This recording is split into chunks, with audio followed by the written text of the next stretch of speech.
તમે સાંભળી રહ્યા છો વાસ્તુ મંદિર. મિત્રો, આજની આ કથા બહુ જ ચમત્કારિક છે. એવું કહેવાય છે કે જે કોઈ સાચા દિલથી અને પૂરી શ્રદ્ધાથી ભગવાન સત્યનારાયણની આ પવિત્ર કથા અંત સુધી સાંભળશે, ભગવાન વિષ્ણુ પોતે નારાયણ સ્વરૂપે એના જીવનમાં હંમેશા સુખ, સમૃદ્ધિ અને શાંતિ ભરી દે છે. એના બધા સંકટ દૂર થઈ જાય છે. મિત્રો, સત્યનારાયણ નામનો ભાવ જ કેટલો સુંદર છે. આનો સીધો અને સરળ અર્થ એ છે કે આ સંસારમાં જે શાશ્વત સત્ય છે તે જ આપણા નારાયણ છે, અને જે નારાયણ છે તે જ એકમાત્ર અંતિમ સત્ય છે. બાકી બધું તો માયા છે. બસ ભગવાનના આ પવિત્ર અને સત્ય સ્વરૂપને જ પૂરા દિલથી અને પ્રેમથી ભજવું, એનું જ નામ શ્રી સત્યનારાયણની સાચી પૂજા છે. સત્યમાં જ આખું જગત સમાયેલું છે, અને સત્યના સહારે જ શેષનાગ ભગવાને આખી પૃથ્વીને ધારણ કરી છે. તો ચાલો એવા પરમ સત્ય સ્વરૂપ ભગવાનની કથામાં આપણે ડૂબકી લગાવીએ. એક સમયે નૈમિષારણ્ય તીર્થમાં 88,000 ઋષિઓએ શ્રી સૂતજીને પૂછ્યું, હે પ્રભુ, આ કળયુગમાં વેદ વિદ્યા વગરનો માણસ ને પ્રભુ ભક્તિ કઈ રીતે મળશે, અને તેમનો ઉદ્ધાર કઈ રીતે થશે? હે મુનિશ્રેષ્ઠ, કોઈ એવું તપ કહો કે જેમાં થોડા સમયમાં પુણ્ય પ્રાપ્ત થાય અને મનગમતું ફળ મળે. તે કથા સાંભળવાની અમારી ખૂબ જ ઈચ્છા છે. સર્વશાસ્ત્રના જાણકાર શ્રી સૂતજી બોલ્યા, હે વૈષ્ણવોમાં પૂજ્યનીય ઋષિઓ, તમે બધા પ્રાણીઓના હિતની વાત પૂછી છે. હવે હું તે શ્રેષ્ઠ વ્રત તમને કહીશ. આ એ જ વ્રત છે જે નારદજીએ શ્રી લક્ષ્મીનારાયણ ભગવાનને પૂછ્યું હતું, અને શ્રી લક્ષ્મીપતિએ મુનિશ્રેષ્ઠ નારદજીને કહ્યું હતું. આ કથા ધ્યાનથી સાંભળો. એક સમયે યોગીરાજ નારદજી, જેમના મનમાં હંમેશા બીજાના ભલાનો વિચાર હોય, તેઓ અનેક લોકોમાં ફરતા ફરતા મૃત્યુલોકમાં એટલે કે આપણી આ ધરતી પર પહોંચ્યા. પણ અહીં આવીને એમનું કોમળ હૃદય દ્રવી ઉઠ્યું. તેમણે જોયું કે માણસ અલગ અલગ યોનિઓમાં જન્મીને પોતાના જ કર્મોના બંધનમાં બંધાઈને અનેક પ્રકારના દુઃખોથી પીડિત થઈ રહ્યો છે. કોઈ ધન વગર દુઃખી, કોઈ સંતાન વગર દુઃખી, તો કોઈ રોગથી પીડિત. આ બધું જોઈને નારદજી વિચારવા લાગ્યા, હે પ્રભુ, એવો કયો સરળ ઉપાય હશે જેનાથી આ બધા માણસોના દુઃખોનો અંત આવી શકે? બસ આ જ કરુણાભર્યો સવાલ લઈને તેઓ વિષ્ણુલોક ગયા. ત્યાં શ્વેતવર્ણ અને 4 હાથવાળા દેવોના ઈશ નારાયણને જોઈને સ્તુતિ કરવા લાગ્યા. હે ભગવાન, તમે અત્યંત શક્તિથી સંપન્ન છો. મન અને વાણી પણ તમને પામી શકતા નથી. તમારો આદિ, મધ્ય કે અંત નથી. તમે ભક્તોના દુઃખોને નષ્ટ કરવાવાળા છો. તમને મારા નમસ્કાર છે. આ સાંભળીને ભગવાન વિષ્ણુજીએ નારદજીને કહ્યું, હે મુનિ શ્રેષ્ઠ, તમારા મનમાં શું છે? તમારું કયા કામે આવવાનું થયું છે? નિઃસંકોચ કહો. ત્યારે નારદજીએ ગળગળા થઈને કહ્યું, પ્રભુ, મૃત્યુલોકમાં સૌ માણસો જે અનેક યોનિઓમાં થયા છે તે પોતપોતાના કર્મો દ્વારા અનેક દુઃખોથી દુઃખી થઈ રહ્યા છે. હે દીનાનાથ, જો તમારી સાચે જ મારા પર દયા હોય તો મને બતાવો કે એ બિચારા માણસોના બધા દુઃખ થોડા જ પ્રયત્નથી કેવી રીતે કાયમ માટે દૂર થઈ શકે છે. નારદજીની આટલી સુંદર અને લોકકલ્યાણની વાત સાંભળીને ભગવાન શ્રી હરિવિષ્ણુ બહુ પ્રસન્ન થયા. તેઓ બોલ્યા, હે નારદ, તે માણસોની ભલાઈ માટે ખૂબ જ સારો પ્રશ્ન પૂછ્યો છે. જે કામ કરવાથી માણસ આ બધા મોહ અને દુઃખમાંથી કાયમ માટે છૂટી જાય છે તે હું કહું છું. તું ધ્યાનથી સાંભળ. સ્વર્ગલોક અને મૃત્યુલોક બંનેમાં એક બહુ જ દુર્લભ અને મહાન પુણ્ય આપનારું વ્રત છે. આ વ્રત બીજું કોઈ નહીં પણ મારું પોતાનું શ્રી સત્યનારાયણ ભગવાનનું વ્રત છે. આજે હું તારા પરના પ્રેમને કારણે આ ગુપ્ત વ્રત તને કહું છું. જે પણ માણસ આ વ્રતને સારી રીતે વિધિપૂર્વક પૂરું કરશે તે તરત જ આ જીવનમાં બધા સુખ ભોગવશે અને મૃત્યુ પછી તેને ચોક્કસ મોક્ષ મળશે. શ્રી ભગવાનના વચન સાંભળીને નારદ મુનિ બોલ્યા કે તે વ્રતનું ફળ શું છે, તેનું વિધાન શું છે, આ વ્રત કોણે કર્યું છે અને કયા દિવસે આ વ્રત કરવું જોઈએ? હે ભગવાન, મને વિસ્તારથી કહો. ત્યારે શ્રી ભગવાન બોલ્યા, હે નારદ, આ વ્રત એવું છે કે એ બધા દુઃખ શોકને જડમૂળથી દૂર કરી દે છે અને બધી જગ્યાએ વિજય અપાવનારું છે. ભક્તિ અને શ્રદ્ધા સાથે કોઈ પણ દિવસે માણસે સાંજના સમયે બ્રાહ્મણ અને ભાઈબંધુઓ સાથે ધર્મપરાયણ થઈને પૂજા કરવી. ભક્તિભાવથી નૈવેદ્ય એટલે કે પ્રસાદ ચઢાવવો.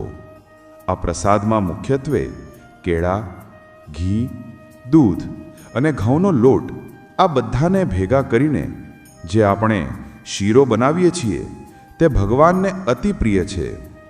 પણ યાદ રાખજો, જો ઘઉંનો લોટ ન મળે તો તેના બદલે ચોખાનો લોટ, સાકર કે ગોળ જે કાંઈ ઘરમાં હોય તે શ્રદ્ધાથી ચડાવવું અને બધું સવાયા ભાવે લેવું.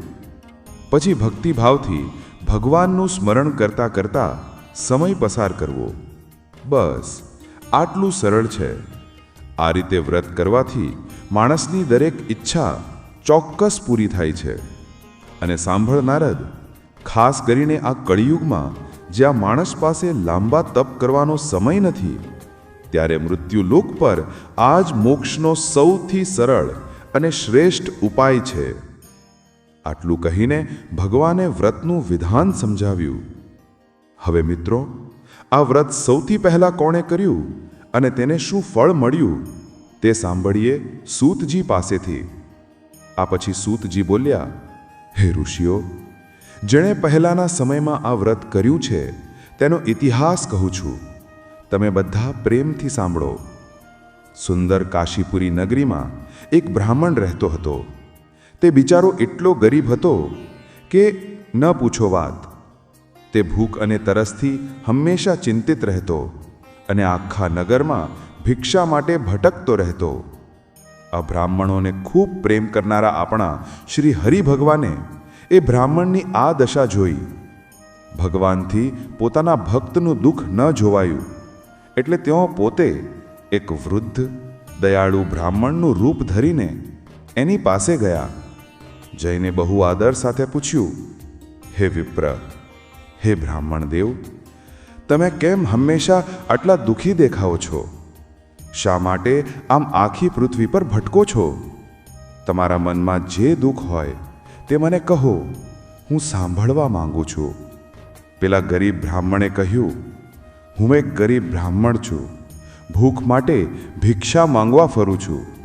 હે ભગવાન, જો આપ મારી આ ગરીબી દૂર કરવાનો કોઈ ઉપાય જાણતા હોવ તો કૃપા કરીને મારા પર દયા કરીને કહો. એ બ્રાહ્મણની આટલી દયનીય વાત સાંભળી વૃદ્ધ બ્રાહ્મણ બનેલા ભગવાને કહ્યું, અરે તમે ચિંતા ન કરો. શ્રી સત્યનારાયણ ભગવાન એવા દયાળુ છે કે મનગમતું ફળ દેવાવાળા છે. હે બ્રાહ્મણ, તમે એમનું પૂજન કરો. બસ એ વ્રત કરવાથી જ માણસ બધા દુઃખોમાંથી મુક્ત થઈ જાય છે.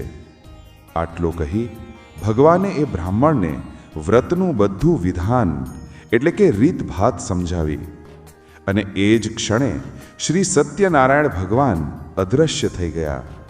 બ્રાહ્મણ તો વિચારમાં પડી ગયો કે જે વ્રત મને હમણાં જ પેલા વૃદ્ધ બ્રાહ્મણે બતાવ્યું છે હું એ જરૂર કરીશ.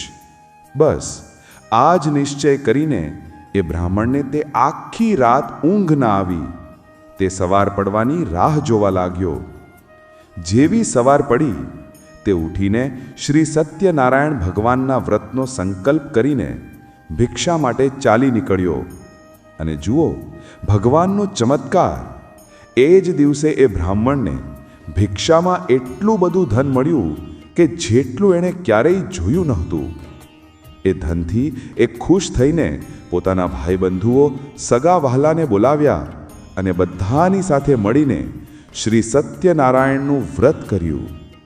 અને મિત્રો, એ વ્રતનું ફળ શું મળ્યું?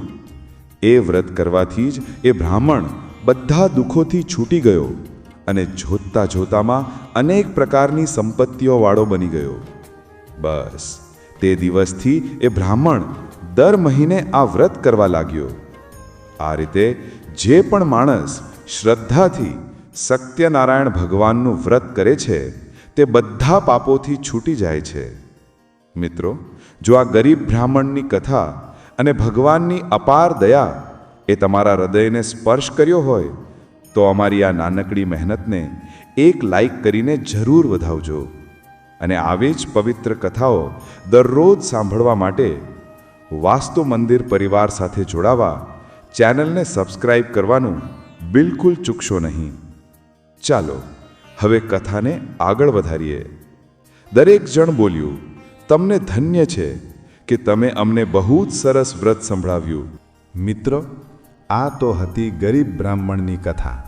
પણ ઋષિઓએ જ્યારે પૂછ્યું કે આ બ્રાહ્મણ સિવાય આ વ્રત કોણે કર્યું, ત્યારે સૂતજીએ એક કઠિયારાની કથા સંભળાવી.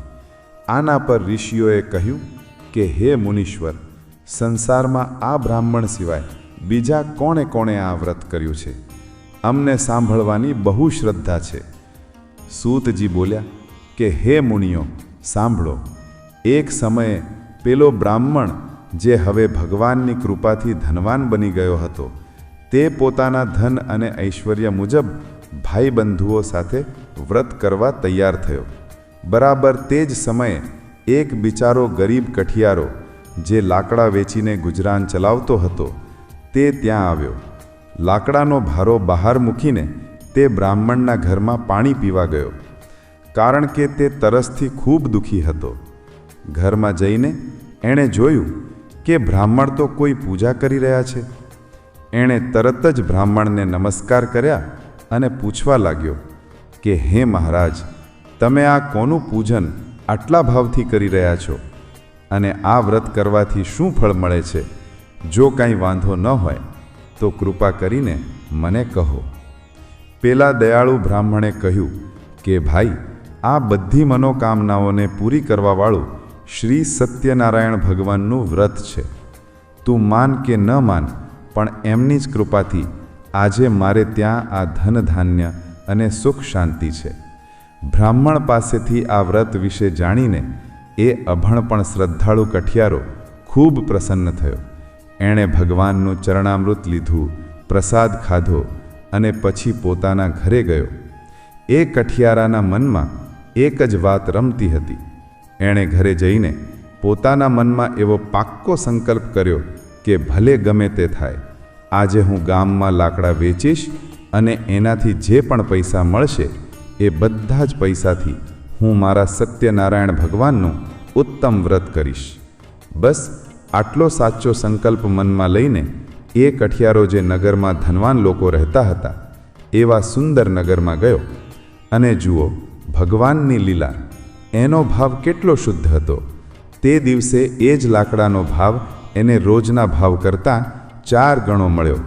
કઠિયારો તો ખુશ થઈ ગયો. એ પૈસાથી એણે તરત જ પાકા કેળા, સાકર, ઘી, દૂધ, દહીં અને ઘઉંનો લોટ, વ્રત માટે જે કાંઈ જોઈએ એ બધી જ સામગ્રીઓ લીધી અને હરખાતા પોતાના ઘરે આવ્યો.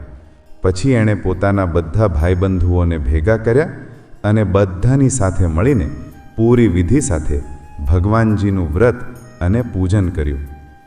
એ વ્રતના પ્રભાવથી એ ગરીબ કઠિયારો પણ ધન, પુત્ર, પરિવાર બધી રીતે સુખી થઈ ગયો. એણે આ સંસારના બધા સુખ ભોગવ્યા અને અંતે શરીર છોડીને વૈકુંઠ ધામમાં ચાલ્યો ગયો. ભગવાન કેવા ભાવના ભૂખ્યા છે!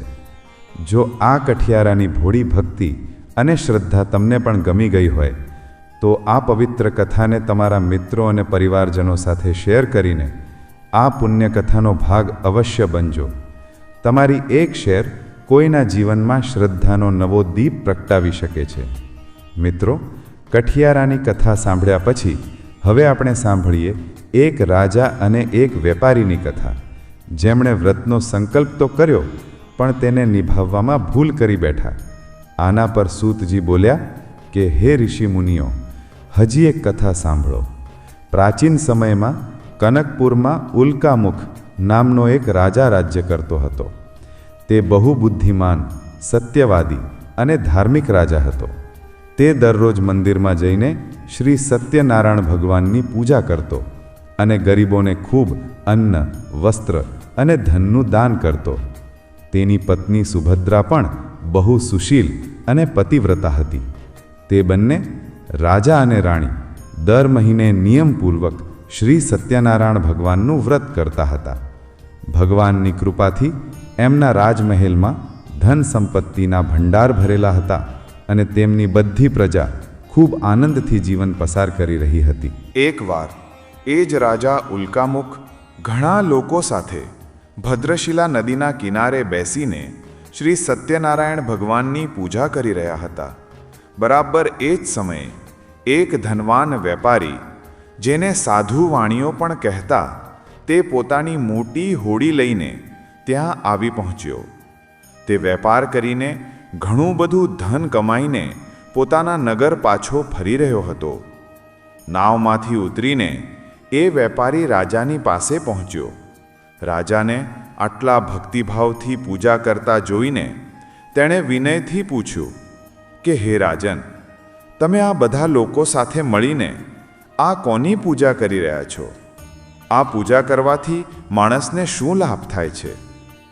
રાજાએ બહુ પ્રેમથી જવાબ આપ્યો કે ભાઈ, અમે દર પૂનમે અમારા ભગવાન સત્યનારાયણનું વ્રત કરીએ છીએ. પૂજા અર્ચના પછી આ જે પ્રસાદ છે તે બધાને વહેંચીને અમે પણ ગ્રહણ કરીએ છીએ. આ ભગવાન એવા દયાળુ છે કે એમની પૂજાથી સંતાન વગરનાને સંતાન પ્રાપ્ત થાય છે અને દુખિયાના બધા દુઃખ દૂર થાય છે. રાજાની આ વાત સીધી એ વેપારીના દિલમાં ઉતરી ગઈ, કારણ કે એ વેપારી પાસે ધન તો બહુ હતું, પણ એને કોઈ સંતાન ન હતું. એણે તરત જ રાજાને કહ્યું કે હે રાજન, હું પણ આ શ્રી સત્યનારાયણ ભગવાનનું વ્રત કરવા માંગુ છું. કૃપા કરીને મને આ વ્રત કરવાની પૂરી વિધિ બતાવો. રાજાએ વેપારીને બધી વિધિ સમજાવી. રાજા પાસેથી પ્રસાદ લઈને ભગવાનનું સ્મરણ કરતા કરતા વેપારી પાછો ફર્યો. ઘરે આવીને એણે પોતાની પત્ની લીલાવતીને બધી વાત કરી અને એ જ ઘડીએ એણે સંકલ્પ લીધો કે જો સત્યનારાયણ ભગવાનની કૃપાથી આપણે ત્યાં કોઈ સંતાન થશે તો હું ચોક્કસ શ્રી સત્યનારાયણ ભગવાનનું આ મહાન વ્રત કરીશ. જુઓ, શ્રદ્ધાથી લીધેલા સંકલ્પનું ફળ. વેપારીને આવો નિશ્ચય કર્યાના થોડા જ સમયમાં તેની પત્ની લીલાવતી ગર્ભવતી થઈ અને 10મા મહિને તેણે એક સુંદર ચંદ્ર જેવી કન્યાને જન્મ આપ્યો.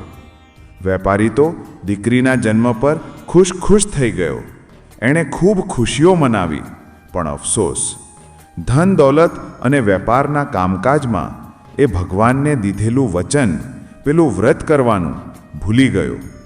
થોડા સમય પછી જ્યારે તેની પત્ની લીલાવતીએ યાદ દેવડાવ્યું કે સ્વામી, તમે તો સત્યનારાયણ ભગવાનનું વ્રત કરવાનો સંકલ્પ લીધો હતો, હવે તો દીકરી પણ મળી ગઈ, તો આપણે એ વ્રત ક્યારે કરીશું? ત્યારે વેપારીએ બહાનું કાઢતા કહ્યું કે અરે, અત્યારે શી ઉતાવળ છે? હમણાં હું વેપારમાં ખૂબ વ્યસ્ત છું, મને જરાય ફુરસદ નથી.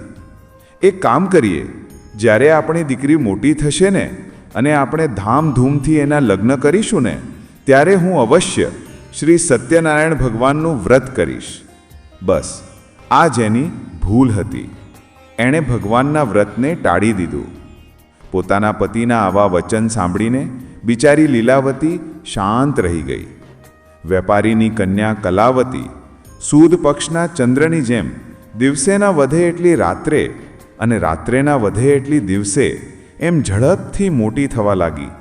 જોતા જોતામાં 16 વર્ષ વીતી ગયા.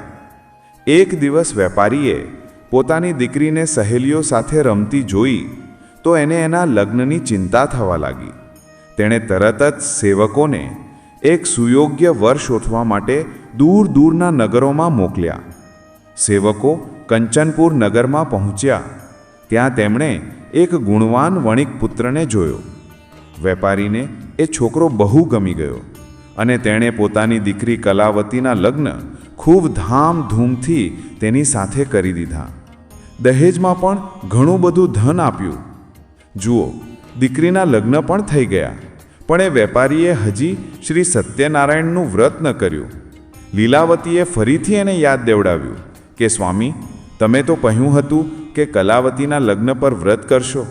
હવે તો લગ્ન પણ થઈ ગયા. હવે તો તમારે વ્રત કરી લેવું જોઈએ. પત્નીની વાત સાંભળીને વેપારીએ ફરીથી વાત ટાળી દીધી. એણે કહ્યું કે અરે, હમણાં તો હું મારા નવા જમાઈ સાથે વેપાર માટે બહાર ગામ જઈ રહ્યો છું.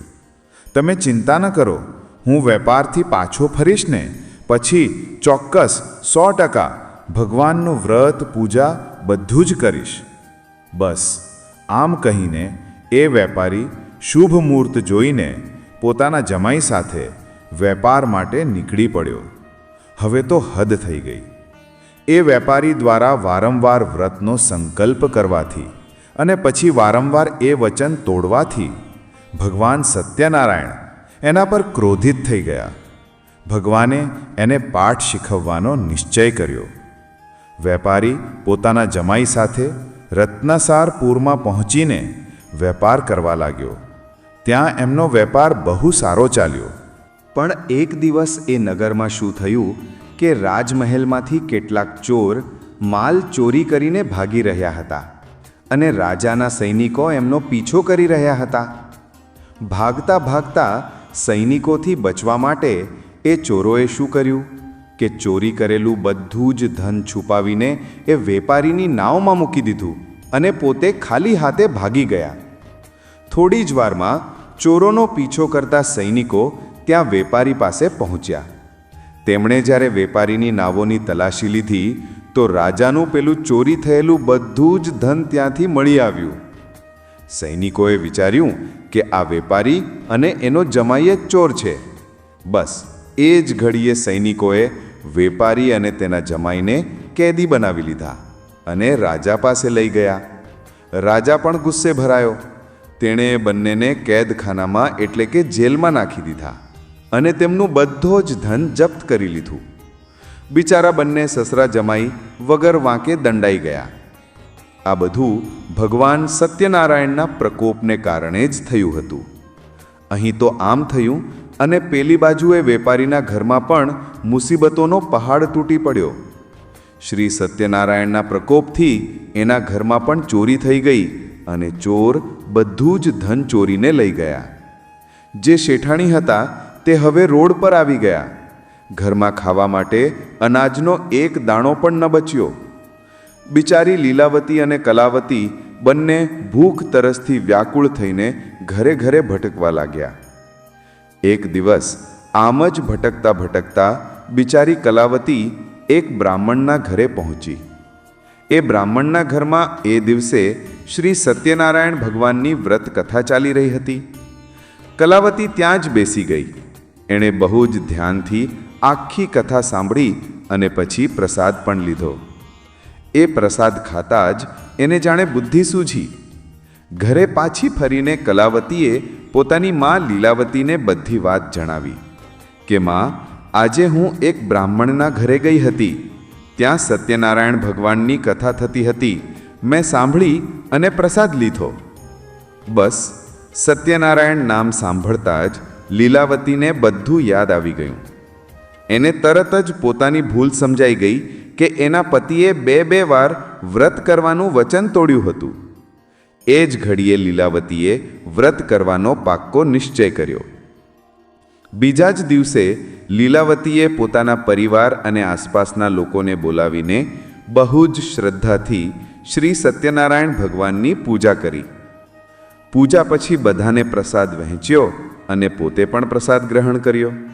એણે રડતા રડતા ભગવાન પાસે માફી માંગી અને એક જ પ્રાર્થના કરી કે હે પ્રભુ, મારા પતિ અને મારાથી જે પણ ભૂલ થઈ હોય એને માફ કરી દો અને મારા પતિ અને જમાઈ સહી સલામત ઘરે પાછા આવી જાય. લીલાવતીના આટલા સાચા દિલથી કરેલા વ્રત અને પશ્ચાતાપથી ભગવાન સત્યનારાયણ તરત જ પ્રસન્ન થઈ ગયા. એ જ રાત્રે ભગવાને ચંદ્રકેતુના સ્વપ્નમાં દર્શન દીધા. ભગવાને રાજાને કડક શબ્દોમાં કહ્યું, હે રાજન, તે જે વેપારી અને એના જમાઈને જેલમાં પૂર્યા છે એ બંને બિલકુલ નિર્દોષ છે. સવારે ઉઠતા જ એ બંનેને મુક્ત કરી દેજે અને એમનું બધું ધન જે તે જપ્ત કર્યું છે એ પણ પાછું આપી દેજે. યાદ રાખજે, જો તે એવું ન કર્યું તો હું તારું બધું રાજપાટ, ધન, વૈભવ બધું જ નષ્ટ કરી દઈશ. આટલું કહીને શ્રી સત્યનારાયણ ભગવાન અદૃશ્ય થઈ ગયા. સવાર થતાં જ રાજા ચંદ્રકેતુ ગભરાયેલો ઉઠ્યો. એણે તરત જ પોતાના મંત્રીઓને બોલાવ્યા અને રાતના સ્વપ્નની બધી વાત કરી. બધાએ રાજાને સલાહ આપી કે વેપારી અને તેના જમાઈને છોડી દેવા જોઈએ. રાજા ચંદ્રકેતુએ તરત જ એ વેપારી અને તેના જમાઈને જેલમાંથી છોડાવી દીધા. તેમનું બધું ધન પાછું આપ્યું અને ઉલટાનું તો રાજાએ પોતાની તરફથી પણ બીજું ઘણું ધન આપીને બહુ માનપૂર્વક એમને વિદાય કર્યા. આ રીતે ફક્ત એકવાર સાચા દિલથી વ્રત કરવાથી શ્રી સત્યનારાયણ ભગવાનની કૃપાથી વેપારી અને તેનો જમાઈ બંને ખુશી ખુશી પોતાના નગર તરફ પાછા ફર્યા. પણ મિત્રો, હજી કથા પૂરી નથી થઈ. વેપારી જેલમાંથી તો છૂટ્યો, પણ એનું અભિમાન હજી ગયું નહોતું અને તેણે ભગવાનને આપેલું વચન હજુ પણ પૂરું નહોતું કર્યું. રસ્તામાં પોતાના નગર પાસે પહોંચીને એણે નાવોને કિનારે રોકી. ત્યારે શ્રી સત્યનારાયણ ભગવાનને થયું કે લાવ અને ફરીથી એકવાર ચકાસું. ભગવાન પોતે એક દંડી સાધુનો વેશ લઈને એ વેપારી પાસે પહોંચ્યા. ભગવાને જઈને પૂછ્યું, હે વણિક, તારી આ નાવમાં શું સામાન ભરેલો છે? વેપારીએ મનમાં વિચાર્યું કે આ સાધુ જરૂર કંઈક માંગવાની ઈચ્છાથી સામાન વિશે પૂછી રહ્યો છે. એને સાચું કહીશ તો માંગી લેશે. એના મનમાં હજી પાપ હતું. આ વિચારીને વેપારીએ ભગવાનને ઓળખ્યા વગર ખોટું બોલ્યો. એણે કહ્યું, હે દંડી સ્વામી, મારી નાવમાં તો કાંઈ ખાસ નથી, બસ ખાલી વેલા અને પાંદડા ભરેલા છે. વેપારીનું આ ખોટું વચન સાંભળીને સત્યના દેવતા સત્યનારાયણ ભગવાને ક્રોધિત થતા કહ્યું, હે વણિક, જે તે કહ્યું છે તે જ સાચું થશે. અને આટલું કહીને સત્યનારાયણ ભગવાન સાધુના રૂપમાં થોડે દૂર જઈને બેસી ગયા. પેલી બાજુ વેપારીએ જોયું કે સાધુ ખાલી હાથે પાછા ફરે છે એટલે એ ખુશ થયો. પણ જ્યારે એણે પોતાની નાવમાં જઈને જોયું તો એના હોશ ઉડી ગયા. એની બધી ધન સંપત્તિ, હીરા મોતી બધું ગાયબ થઈ ગયું હતું અને આખી નાવ સાચે જ વેલા અને પાંદડાઓથી ભરાણી ગઈ હતી. આ જોતા જ વેપારી જોર જોરથી રડવા લાગ્યો અને મનોમન પોતાને ખોટું બોલવા પર ભયંકર પશ્ચાતાપ કરવા લાગ્યો. એ દુઃખના કારણે બેભાન થઈને જમીન પર પડી ગયો. થોડી વાર પછી જ્યારે તે ભાનમાં આવ્યો ત્યારે તેના જમાઈએ કહ્યું, પિતાજી, તમે જરાય દુઃખી ન થાઓ. આ બધું ચોક્કસ પેલા દંડી સાધુના શ્રાપને કારણે જ થયું છે. એ જ મહાત્મા આપણને આ મુશ્કેલીમાંથી બચાવી શકે છે. ચાલો આપણે એમના શરણમાં જઈએ. જમાઈની વાત સાંભળીને વેપારી તરત જ દોડતો પેલા દંડી સાધુ પાસે ગયો. એણે સાધુના ચરણમાં પડીને રડતા રડતા પોતાને ખોટું બોલવાના અપરાધની માફી માંગી. દંડી સ્વરૂપ સત્યનારાયણ ભગવાને કહ્યું, હે વણિકપુત્ર, તારા વારંવાર વચન તોડવાના કારણે અને વારંવાર ખોટું બોલવાના કારણે મેં તને આ દંડ આપ્યો છે. તે સંતાન મળ્યા પછી, દીકરીના લગ્ન પછી બે વાર મારું વ્રત કરવાનું વચન તોડ્યું. વેપારીએ ત્યારે હાથ જોડીને કહ્યું, હે ભગવાન, હું અજ્ઞાની છું. હું તમારી માયાને ન સમજી શક્યો. કૃપા કરીને મારી આ ભૂલને માફ કરો. હવે હું જીવનમાં ક્યારેય ખોટું નહીં બોલું અને હંમેશા તમારું વ્રત અને પૂજા કરતો રહીશ. તમે મારા પર કૃપા કરો. વેપારીનો આટલો સાચો પશ્ચાતાપ જોઈને દયાળુ ભગવાને તેને માફ કરી દીધો. એ જ ક્ષણે વેપારીની નાવોમાં ભરેલા વેલા અને પાંદડા ફરીથી ધનધાન્યમાં બદલાઈ ગયા. વેપારીએ તે જ જગ્યાએ પોતાના સેવકો સાથે શ્રી સત્યનારાયણ ભગવાનનું વ્રત કર્યું, પૂજા કરી, બધાને પ્રસાદ વહેંચ્યો અને પોતે પણ પ્રસાદ ગ્રહણ કર્યો. ત્યાર પછી જ્યારે વેપારી પોતાના નગર તરફ પ્રયાણ કર્યું, પોતાના નગરમાં પહોંચીને વેપારીએ એક સેવકને પોતાના આવવાના સમાચાર આપવા ઘરે મોકલ્યો. સેવકે ઘરે પહોંચીને લીલાવતીને સમાચાર આપ્યા. તે સમયે લીલાવતી અને કલાવતી બંને મા દીકરી શ્રી સત્યનારાયણ ભગવાનની પૂજા જ કરી રહી હતી. પતિ અને જમાઈના પાછા આવવાના સમાચાર સાંભળીને લીલાવતી તો ખૂબ ખુશ થઈ ગઈ. એણે પૂજા પૂરી કરી, પ્રસાદ ગ્રહણ કર્યો અને પછી કલાવતીને કહ્યું, દીકરી, હું નદી કિનારે જાઉં છું. તું આ પૂજાનું બધું કામ પૂરું કરીને પ્રસાદ લઈને પછી આવજે. એમ કહીને લીલાવતી નદી તરફ ચાલી નીકળી. પરંતુ કલાવતી એ તો પોતાના પતિને આટલા સમય મળવાની ખુશીમાં એટલી ગાંડી ઘેલી થઈ ગઈ હતી કે એ બધું ભાન ભૂલી ગઈ. એ ભગવાનનો પ્રસાદ લીધા વગર જ પ્રસાદને ત્યાં જ પડતો મૂકીને ઘરની બહાર નીકળી અને નદી કિનારે દોડી ગઈ. બસ, ભગવાનના પ્રસાદનું આનાથી મોટું અપમાન બીજું શું હોઈ શકે? કલાવતીના પ્રસાદ ગ્રહણ કર્યા વગર જ આમ દોડી આવવાના કારણે સત્યનારાયણ ભગવાન ફરીથી ક્રોધિત થઈ ઉઠ્યા. એમણે તરત જ વેપારીની નાવોને એના જમાઈ સાથે, ધન સંપત્તિ સાથે નદીના પાણીમાં ડૂબાડી દીધી. કલાવતી જ્યારે નદી કિનારે પહોંચી ત્યારે એણે પોતાના પતિને કે નાવોને ક્યાંય ન જોયા. આ જોઈને એ જોર જોરથી રડવા લાગી. વેપારી પણ આ જોઈને ગભરાઈ ગયો. એ સમજી ગયો કે નક્કી હજી પણ આપણા પરિવારથી કોઈક મોટી ભૂલ થઈ છે. ત્યારે વેપારીએ હાથ જોડીને શ્રી સત્યનારાયણ ભગવાનને પ્રાર્થના કરી કે હે ભગવાન, મારા પરિવારના કોઈ સ્ત્રી કે પુરુષથી જાણે અજાણે જો કોઈ ભૂલ થઈ હોય તો હે પ્રભુ, તેને માફ કરી દેજો. ત્યારે જ આકાશવાણી થઈ કે હે વણિક પુત્ર, તારી કન્યા મારા પ્રસાદનો અનાદર કરીને પ્રસાદ લીધા વગર જ પોતાના પતિને મળવા ચાલી આવી છે. આ અપમાનને કારણે જ બધું ડૂબી ગયું છે. જો એ હમણાં જ ઘરે પાછી જાય, ભગવાનનો પ્રસાદ ગ્રહણ કરે અને પછી પાછી આવે તો જ તેને તેના પતિના દર્શન થશે અને ડૂબેલી નાવો પણ પાણીની ઉપર આવી જશે. આકાશવાણી સાંભળતા જ કલાવતી દોડતી દોડતી ઘરે પાછી ગઈ. એણે ભગવાનનો પ્રસાદ પૂરા ભાવથી ગ્રહણ કર્યો, પોતાની ભૂલની માફી માંગી અને પછી પાછી નદી કિનારે આવી. જેવી એ પાછી ફરી, એણે જોયું કે નાવો અને એનો પતિ બધું જ સુરક્ષિત રીતે નદીમાંથી બહાર આવી ગયું છે. બસ તે દિવસે ઘરે પાછા ફરીને વેપારીએ પોતાના આખા પરિવાર અને ભાઈબંધુઓ સાથે મળીને વિધિપૂર્વક શ્રી સત્યનારાયણ ભગવાનની પૂજા કરી. આ પૂજા કરવાથી તેની બધી મનોકામનાઓ પૂરી થઈ અને તે આનંદપૂર્વક જીવન પસાર કરતો વિષ્ણુલોકમાં ચાલ્યો ગયો. મિત્રો, વેપારીની આ કથા સાંભળીને આપણને સૌને એક મોટી શીખ મળે છે કે જીવનમાં ગમે તેટલી ઉતાવળ હોય, ભગવાનના પ્રસાદનો અનાદર ક્યારે ન કરવો.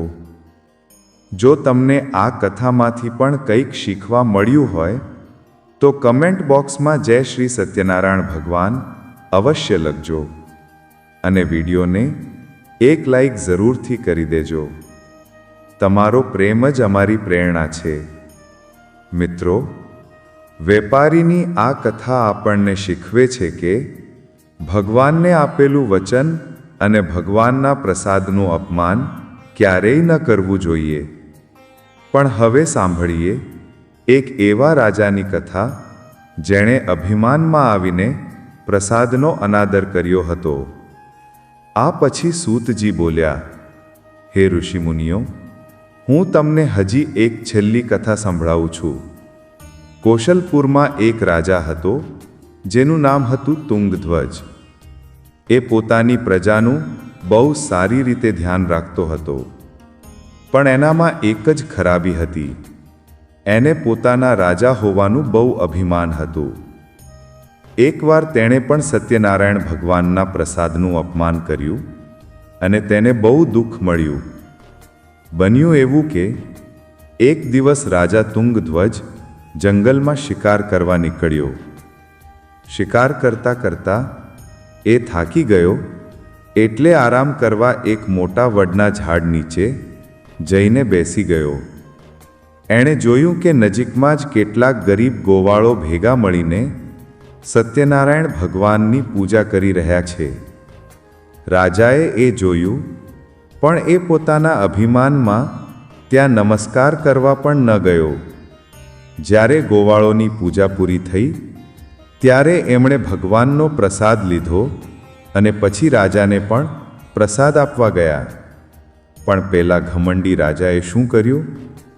એણે ગોવાળોને નાના અને ગરીબ લોકો સમજીને એ પવિત્ર પ્રસાદ ગ્રહણ ન કર્યો.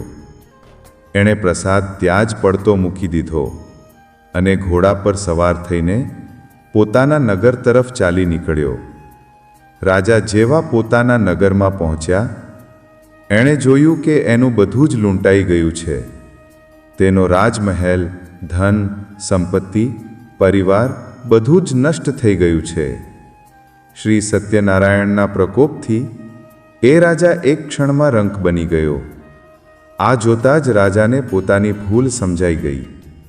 એને તરત જ યાદ આવી ગયું કે એણે ગોવાળોના હાથેથી ભગવાનના પ્રસાદનું અપમાન કર્યું હતું. એ જ ઘડીએ પશ્ચાતાપ કરતો રાજા દોડતો દોડતો પાછો એ જ જંગલમાં પેલા ગોવાળો પાસે ગયો. એણે ગોવાળોની માફી માંગી. એમની સાથે બેસીને પૂરી શ્રદ્ધાથી શ્રી સત્યનારાયણ ભગવાનની પૂજા કરી અને પછી એમના હાથેથી પ્રસાદ ગ્રહણ કર્યો. બસ, ભગવાન તો ભાવના ભૂખ્યા છે. રાજાનો પશ્ચાતાપ જોઈને ભગવાન તરત જ પ્રસન્ન થઈ ગયા. એ જ ક્ષણે એક ચમત્કાર થયો. રાજાનો ખોવાયેલો બધો જ વૈભવ, રાજપાટ, પરિવાર બધું જ પાછું મળી ગયું. શ્રી સત્યનારાયણ ભગવાનની કૃપાથી જીવનના બધા સુખો ભોગવીને અંતમાં એ રાજા તુંગધ્વજ પણ વૈકુંઠ ધામ ગયો અને મોક્ષને પ્રાપ્ત થયો. આટલી કથાઓ કહીને શ્રી સૂતજીએ થોડીવાર અટકીને કહ્યું, હે શ્રેષ્ઠ મુનિઓ, જોયું તમે?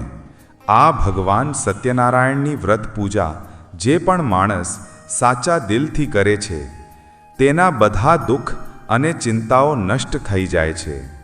તેના ઘરમાં ધન ધાન્યના ભંડાર ભરેલા રહે છે. જેમને સંતાન ન હોય તેમને સંતાનની પ્રાપ્તિ થાય છે.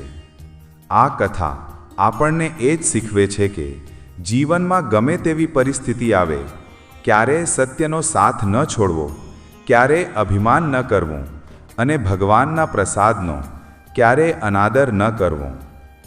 ભગવાને આ કથામાં એ જ બતાવ્યું કે શતાનંદ બ્રાહ્મણ જેણે શ્રદ્ધાથી વ્રત કર્યું તે બીજા જન્મમાં સુદામા બન્યા અને ભગવાન કૃષ્ણની ભક્તિ પામીને મોક્ષ પામ્યા. પેલો કઠિયારો તે આવતા જન્મમાં રાજા ગુહ બન્યો અને ભગવાન શ્રી રામની સેવા કરીને મોક્ષ પામ્યો. રાજા ઉલ્કામુખ તે આવતા જન્મમાં રાજા દશરથ બન્યા. પેલો વ્યાપારી તે રાજા મોરધ્વજ બન્યો અને પોતાનું સર્વસ્વ ભગવાનને અર્પણ કરીને મોક્ષ પામ્યો. અને રાજા તુંગધ્વજે જેણે અભિમાન છોડ્યું તે આવતા જન્મમાં સ્વયંભૂ મનુ બન્યા અને વૈકુંઠ ધામને પ્રાપ્ત થયા. હે ઋષિ મુનિઓ, શ્રી સત્યનારાયણ ભગવાનનું આ વ્રત અને આ કથા માણસને બધી ચિંતાઓથી મુક્ત કરીને ધન સંપત્તિના ભંડાર ભરી દે છે અને સૌથી મોટી વાત, અંતમાં આ જન્મ મરણના ફેરામાંથી મુક્તિ અપાવીને મોક્ષ પ્રદાન કરે છે. એટલા માટે કલયુગમાં દરેક માણસે આ કલ્યાણકારી વ્રત અવશ્ય કરવું જોઈએ. મિત્રો, આ હતી ભગવાન સત્યનારાયણની સંપૂર્ણ અને ચમત્કારિક વ્રત કથા. જો આ કથા સાંભળીને તમારા મનને જરા પણ શાંતિ મળી હોય તો આ ભક્તિ રસને બીજાઓ સુધી પહોંચાડવા માટે વિડીયોને લાઈક, શેર અને અમારી ચેનલ વાસ્તુ મંદિરને સબસ્ક્રાઇબ કરવાનું બિલકુલ ન ભૂલતા. ભગવાન સત્યનારાયણ તમારા સૌની મનોકામના પૂર્ણ કરે. બોલો શ્રી સત્યનારાયણ ભગવાનની જય.